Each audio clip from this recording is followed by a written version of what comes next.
le pire spermogramme que j'ai vu de ma vie.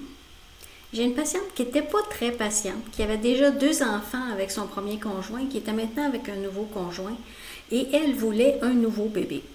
Donc, elle m'a mis de la pression parce que normalement, on ne fait pas de spermogramme en dedans de au moins 6 à 12 mois d'essai. Et ça faisait juste 3 mois qu'il essayait, puis elle dit, je suis pas capable, on n'est pas capable de faire un bébé, donc je veux un spermogramme, je veux que tu me donnes le papier. Quand j'ai reçu le résultat du spermogramme, je me suis dit, oh, ça va être difficile ça. Tout était anormal. Normalement, ils disent un spermogramme normal, c'est 15 millions de spermatozoïdes par millilitre. Il n'y avait vraiment pas ça, il n'y en avait vraiment pas beaucoup. Il faut qu'il y ait 4 à 10% qui soit de ce qu'on appelle morphologie normale, donc qu'il y ait une belle tête ronde et une belle queue pour pouvoir nager. Ça aussi, il était tout déformé, ces spermatozoïdes. Il n'y en avait pas un de normal. Et le volume de l'éjaculat est aussi important.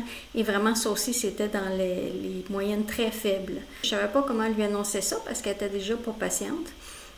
Il faut savoir aussi que ce qui influence les spermogrammes, c'est si la personne est fumeuse, si vous prenez des stéroïdes anabolisants, ça peut influencer aussi. Le spermogramme aussi diminue avec l'âge, donc plus on est âgé, moins on est fertile. Sauf qu'il y a des hommes qui sont devenus pères après 60 ans, donc ça existe. Demandez à Charlie Chaplin. Les antécédents de maladies transmises sexuellement aussi peuvent affecter un spermogramme. Donc, quand ils sont venus au bureau, je leur ai montré le résultat, je n'ai rien caché et c'était vraiment pas positif. Mais je leur ai dit, ça en prend juste un. Et effectivement, le mois d'après, elle m'a appelé, elle était enceinte et elle a eu un beau bébé normal 2 mois plus tard.